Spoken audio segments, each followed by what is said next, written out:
Hello, everybody, and welcome to Crushing Comics. I am your host, Peter, also sometimes known on the internet as Crisis, and I am here with my comic fan friend from around the world, Fangirl, also known as Fariha. How are you today?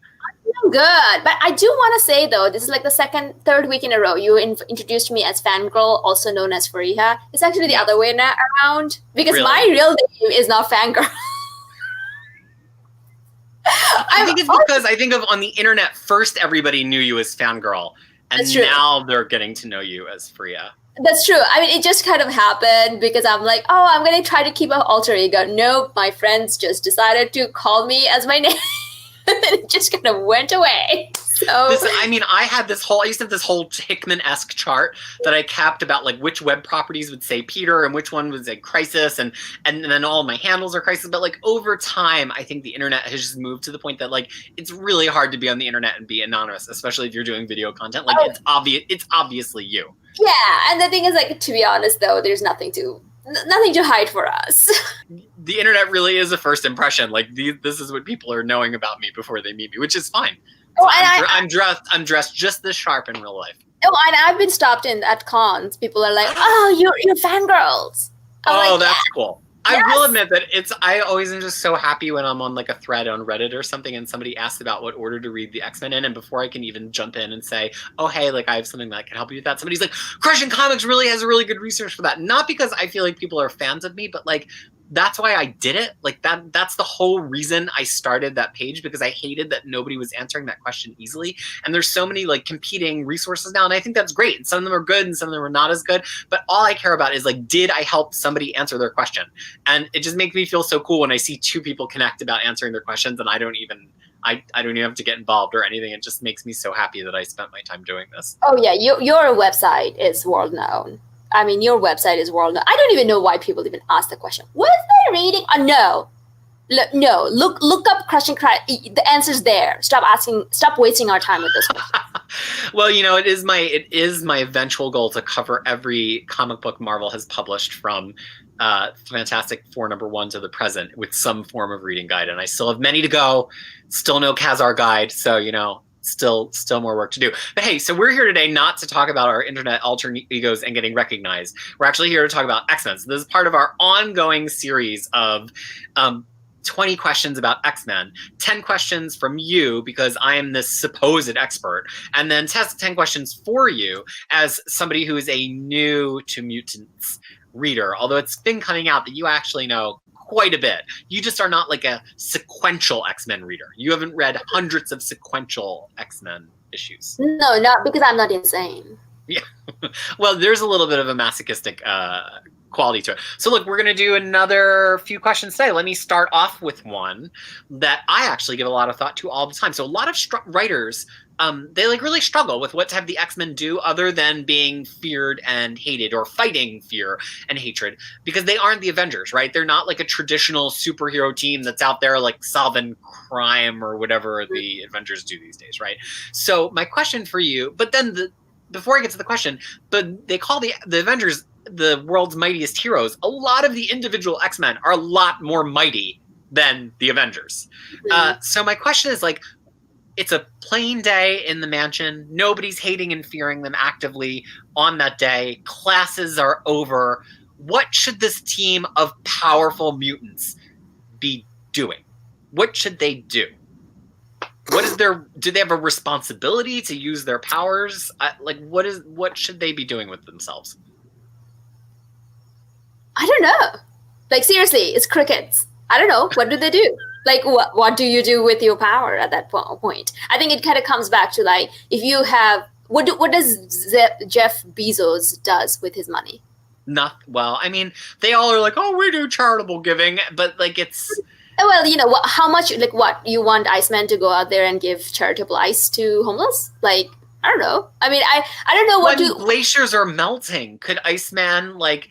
be putting in 2 days a week to reverse the effects of global warming? Like some of the individual X-Men, like Storm and Iceman, especially the Omega level ones, could affect real global change. And sometimes you have to ask yourself, like, so should they be playing softball? Do they have a responsibility to the Earth?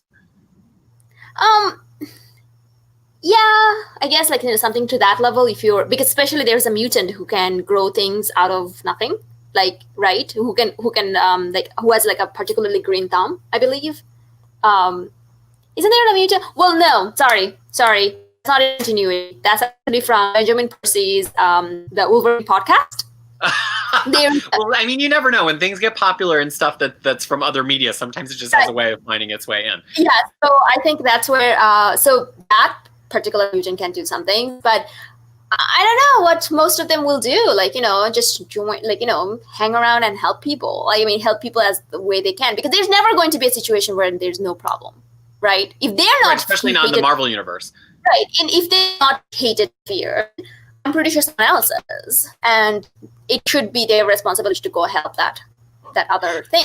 And that's one of the reasons that I really love Marvel Universe so much more than DC Comics. Not that if there's a good story, I'm going to read it. But the idea of that, they're often grounded into neighborhoods. Like they have certain connections, like, Daredevil Hell's Kitchen, the thing with Yancey Street.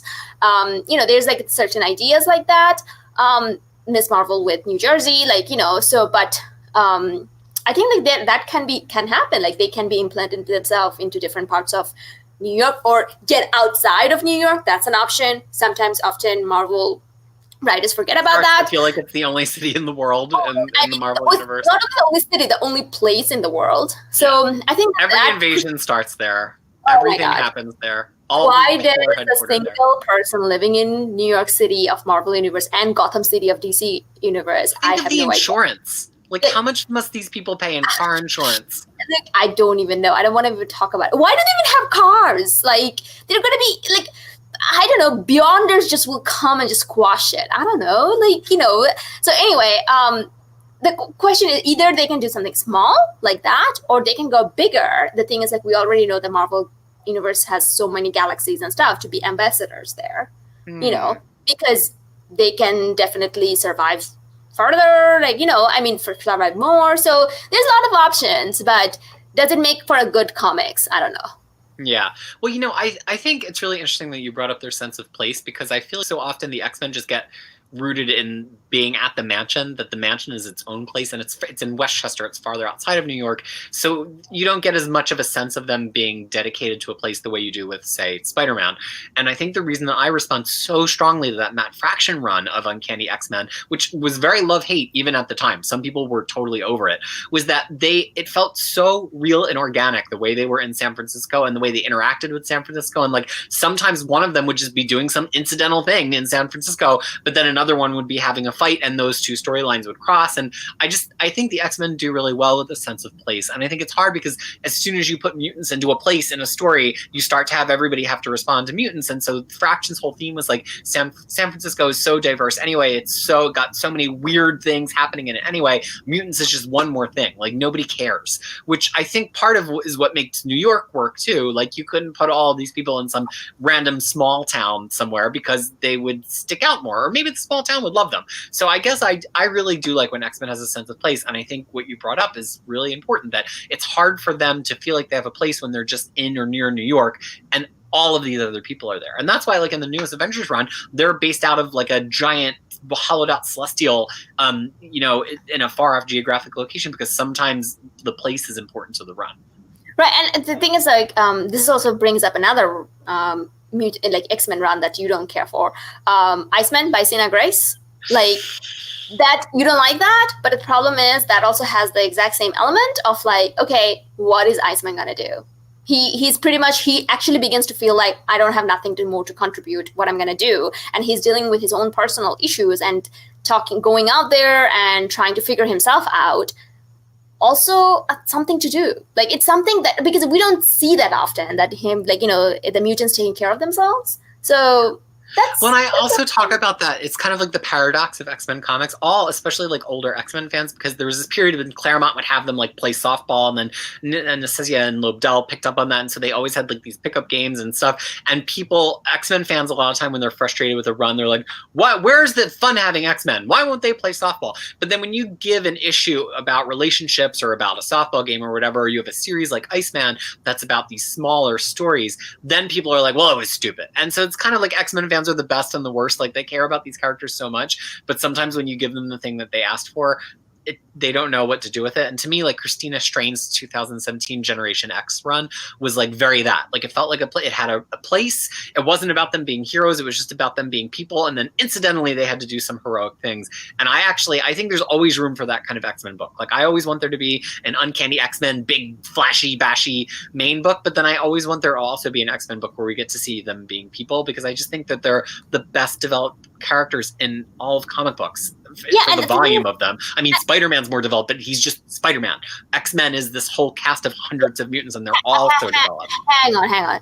You just lost 10 points in my eyes by saying that Spider-Man is a developed character. He is absolutely a developed character. No, he's not. I mean, he's still a giant man baby, but he's got a lot of development over the years. No, he doesn't. He doesn't. Like, no. Like, why is he crying about not being able to pay bills and he's like a grown-ass adult? Like, well, that was what was so interesting about have you read the all-new, all-different Spider-Man run where it relaunched from #1 in like 2015 or 2016? Basically, Dan Slott finally was like, well, what if we let him do all the smart stuff that we knew he could do as a follow-up to Superior Spider-Man? And it was so satisfying. And like now that I'm reading like Down in His Luck Parker again in the Spencer run, I'm like, it may be good or it may be not, but I've been spoiled now. I want the Spider-Man who does stuff. Right, it's kind of like ruined me for all further Spider-Mans. Right, that's what I'm talking about. I haven't read that yet. I did read. Well, then maybe you don't need to deduct quite as many points. Okay, maybe you could only go half. Yeah, I'm gonna give you 5 points back. Okay, there you go. You. You get 5 points back. Some arbitrary numbers. But the thing is that I personally believe that they should be doing it like smaller stories for individual character runs. And these doesn't. I don't know why Marvel does it. Like, oh, it's gonna be ongoing forever until we cancel it. Just do 5 issues mini. It's fine. And it's coming into vogue again right now, I think, with all these like 12-issue series, especially with Tom King doing Mr. Miracle, and now they have the Martian Manhunter one and Doomsday Clock, and then also even House of X and Powers of 10. I feel like the market is getting actually really receptive and excited about Marvel and DC telling them it will last this long, you will spend this much money, and then it will be over. And they're not being seen as insignificant in the way that maybe they would have been 10 years ago. I remember when I first started getting back into reading, which was about 10 years ago, the editors being like, nobody will buy that. People ask us for mini-series and they don't do well, but they're doing much better in this market right now. And the thing is, like, they have this established Marvel Unlimited, just publish it there. Like, do a second tier, do a second tier level that if you pay for your subscription, and then you get to go read all these stuff. And they've done that on Comixology Unlimited. They did a Deadpool original series on Comixology Unlimited, and they did what else? They did a Black Panther series on Comixology Unlimited, and they did digital originals for Jessica Jones, Iron Fist, Daughters of the Dragon. So I'm like, where are my digital originals for X-Men? Give me my 4. You know who's never had a series of her own of all of the original 1970s X-Men and Giant Size X-Men? Never even a one-shot of her own. Polaris. She's starred in series, but she's never been a title character. Nightcrawler, Colossus, Storm, Wolverine, Havoc, even though he wasn't in the title, his book, Mutant X, he was Mutant X. Polaris never had one. So where's my 4-issue Polaris digital series? I want it now. Okay.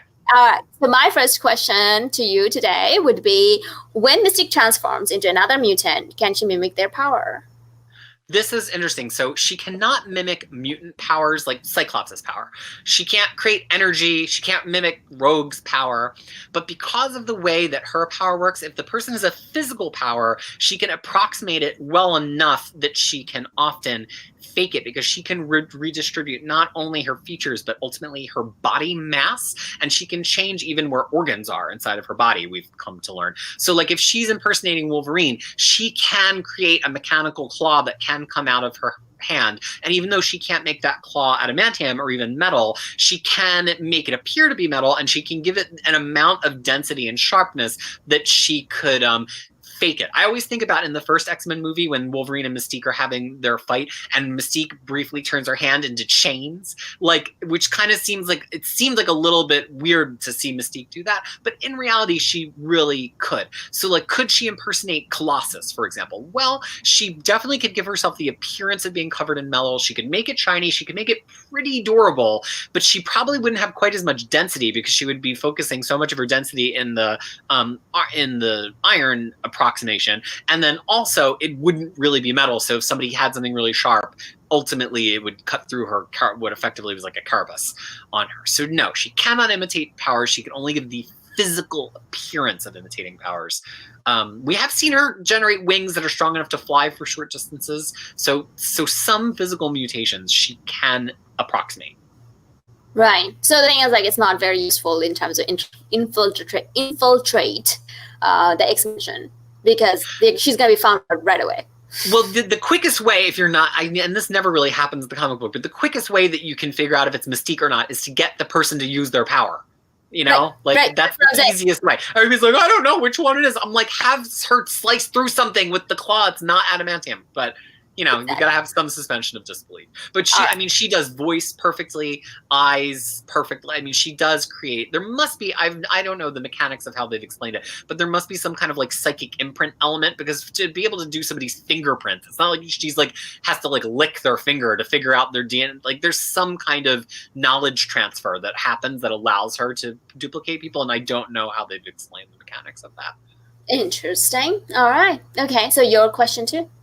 Before I go to my question, though, Mystique, people often forget she was introduced by Chris Claremont in Miss Marvel. She was originally in Carol Danvers' original series, and her first appearance in an X-Men comic was when he had her in Days of Future Past, I believe. Could be totally wrong, but I'm pretty sure that her first appearance is in Miss Marvel. Interesting. Another thing we learned today. All right. Okay. So, this one's a little, I'm going to warn you that this one's a little bit heavy. Okay.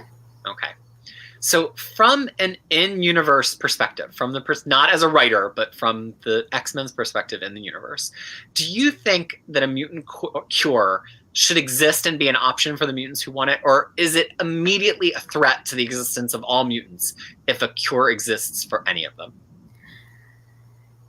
So I really hate X3, The Last Stand, because of this very reason. Like, as soon as they said that, I'm like, get the fuck off my TV. I was watching it in TV. I really don't like this idea. At that time, I just didn't like this idea. I'm like, who in their right mind want to get rid of this awesome power? Also, I was like a teenager at that time, right? Yeah. So it was like, it came from that point of view. But as I grew older and, I kind of kept on thinking about this, if mutants are supposed to be a metaphor, what is that telling us? Like, it's supposed to be a metaphor for a minority. What is that telling us? We're curing you of your something that you are by birth. I don't care for it. I do not like that idea.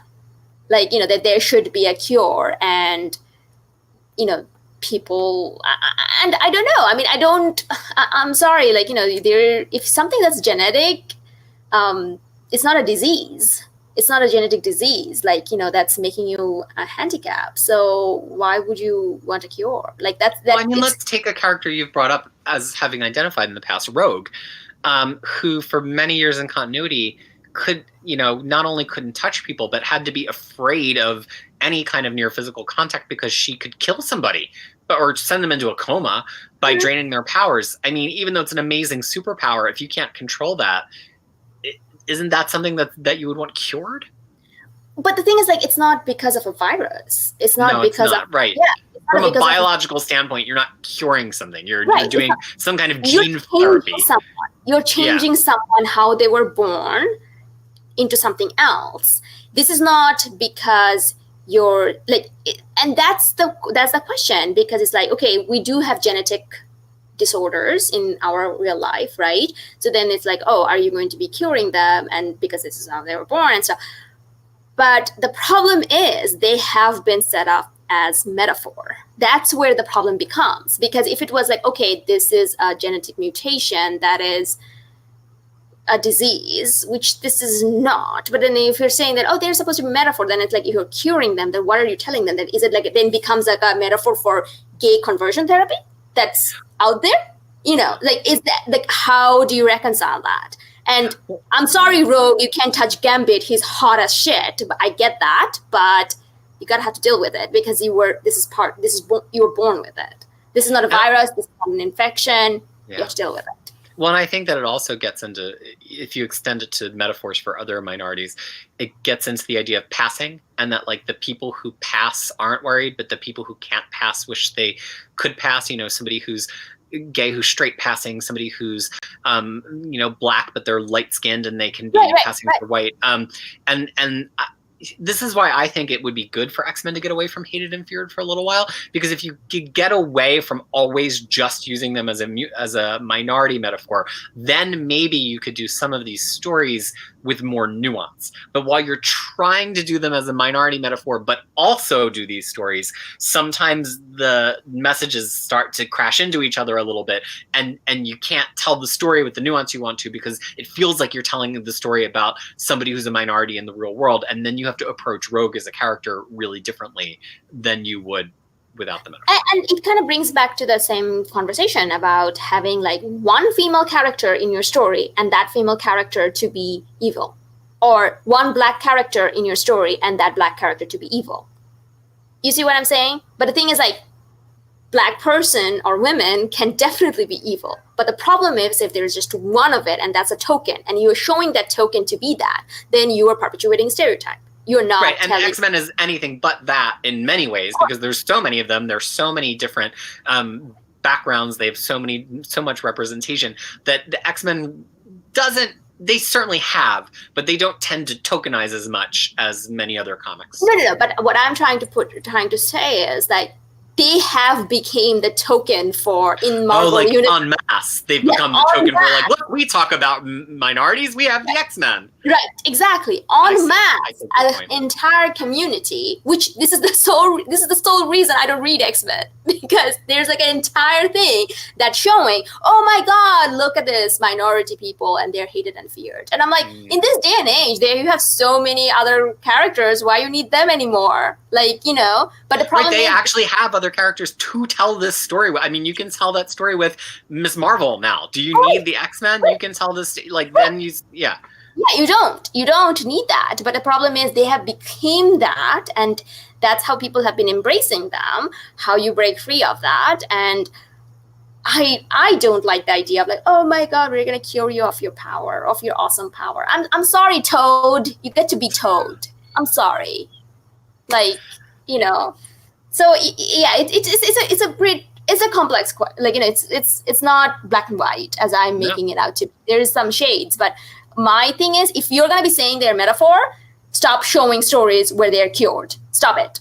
Don't do that, because it leads a very interesting, like, it makes me not want to read X-Men more as a minority. Yeah. Yeah. So I told you it was gonna be a heavy one. All right. Yeah. It is a heavy one. Okay, so my next question is, this is also a technical power-based one. I think this is how it's just kind of running out. So what are Gambit's cards made of? And why do they disintegrate? Do they disintegrate? If they do, does he have does he buy them in bulk from Costco? What's his deal? I just need to know more about Gambit. He's pretty hot. I really love him, but what's his deal? Other than his Cajun accent and, all about Rogue. It's funny because when I feel like a lot of writers, the teams are so big, and sometimes you only wind up writing the character doing their one or two signature things over and over again. And that's, like, to take Rogue as an example, why writers like when she has her strength and her flying, which she doesn't always do because she has to absorb it from somebody. It's not her. That's not her. Because they're like, well, Rogue will punch somebody and say, "Sorry, sugar," and that'll be what I write in my Rogue scene. And when she doesn't have that, it gets much more difficult to write a little moment for Rogue, because she's got to take off her glove, and then she's got to absorb, and then there's that, like, it just is a lot more. And I feel like writers recently have gotten better at that. So Gambit, I feel like it's really easy for writers to just have him throw some player cards and be like, "Sorry, mon ami," and do his thing. But what the playing cards are is that his power is to charge things with kinetic, I hope I'm explaining this right, or I'm going to get flamed because Gambit fans are rabid. He charges things with kinetic potential. It's like a punch that hasn't connected yet, and it doesn't connect until it hits something, and then it delivers all of that kinetic energy. So his cards to the best of my knowledge, who knows, there could be something where he like gets them bulk special made out of like Tyvek or something. But I think they're actually just playing cards. And what that represents is that it's like a thing that can hold a finite amount of kinetic charge, but also can hold a very little amount of kinetic charge. Because we have to think that Gambit's a thief. So sometimes he just wants something that's going to deliver a very light impact to like help him open a door, right? And so cards are like this very kind of Swiss Army knife thing that he can carry. I mean, could he carry, I don't know, like a bag of ball bearings? Yes, but they're much more dense and they would create a much bigger explosion. So do the cards probably disintegrate when he throws them? Yes. That's kind of, but they're not disintegrating because they like catch fire or whatever. They're disintegrating because the force of the impact that they're delivering is so far outstrips the potential of their material to deliver a kinetic blow that they disintegrate under the force of the impact, is my understanding. So we've seen him charge a bunch of other stuff. Like he charges anything he can get his hands on to throw. We've seen him charge things where his hands are like in handcuffs and he charges them and they explode. We've seen him occasionally try to charge people, but I don't remember if he can charge organic living matter or not. But it's all about the idea of it's a punch that hasn't landed yet, and that's his whole power. And cards have just become synonymous with him as an easy way for a writer to just say Gambit throws something without having to constantly, from a story perspective, think of what is Gambit going to bring with him, And so it's easy that they're cards. Yeah. Now the question is, does he wear the trench coat because the whole trench coat is lined with decks of cards? Like, is that why he wears the trench coat? I don't know. I'm not that deep into because he looks so hot in it. That's why he's wearing trench coat. I'm telling you, trench coats and guys, it does things. You gotta have the right proportions, because I really tried to do like 3/4 length jackets for a while, but it just actually makes me look shorter. You have to have the right proportions to make it emphasize your torso and make you look taller. You have to be Remy LeBeau, like you have to be Remy, right? And I think it's like, to me, it's like an engineering point of view. Is like there's no way those cards are not disintegrating midway through because if those are paper cards, like just regular normal world paper cards, there's no way they're traveling that much, because like they're just gonna be there's people who are very good at throwing cards. Like you can see people who throw cards and can hit targets from across the room, or who can like cut things with them just by the force of their throw. So I mean, clearly he's like a Penn and Teller level card trick magician on top of everything else. But if he was doing it without his power, if those cards were not lighting up, I would have gotten that. But it's not that you're just throwing it. It's like they're all lighted up as they're going, right? Yeah. And the people say, where are those cards? What are you doing, sir? But anyway, it's just about one of my dumb question. I had to throw that out there. It's not dumb. I think one of the most interesting things about X-Men is that like a lot of these things were thought up at a point in time when readers were not asking these like gotcha kind of questions about them. But then the question is always, what does the modern writer do with it? And I think part of the reason I like Mike Carey's run on Rogue so much is Mike Carey like leans really hard into the fact of like, why doesn't her power work differently? Why shouldn't she be able to use it aggressively? And it like changes the whole nature of Rogue to ask that kind of question. And I think like for Storm as an example, Storm has a ton of power. She's one of the most powerful mutants. She's an Omega mutant. But one of the most interesting ways that I think writers write Storm is that there's always a cost. Like if you're going to create a hurricane in one place, where did you pull that weather from? What is the result of that weather's surrounding system? Are you making some other place have wind or rain? Are you like, and so Storm, whenever she's going to do a big feat, she can do it, but she has to decide if it's worth it, what it's going to do to the earth, because she can't control what's going to happen as a result of her power. And I think almost every mutant has one of these trade-offs. You have Wolverine going like, it always hurts every time, like right. The best writing of mutants and superheroes in general, but especially of mutants, gives you the upside and the downside of their power. Awesome. All right. So shall we end it today with this? We are. We're going to have one more week to wrap up our 20 X-Men questions. So if you're done this and you're like, wow, they're kind of interesting talking about this mutant stuff, what you can do is look below us right here for a link to Faria's channel, which is called Fangirls with a Z Assemble, where we talk about the new House of X or Power of X issue. Power of 10 issue. I have to put a coin in a jar every time, just off screen. I'm putting a coin in a jar. Every week, to follow what's going on with Jonathan Hickman's X-Men. And it's wild. We're not going to spoil it for you at all, but it is freaking wild. And yes. And if you're not getting it, or if you're totally getting it and you have nobody in your life to talk to, or if you or anything in between, we can serve as your outlet for that as you watch us discuss these issues every week. Yeah, so go to Fangirls Assemble for further details. And we will be back one more time to finish our 20 X-Men questions. For now, this has been Crushing Comics. Thank you so much for watching.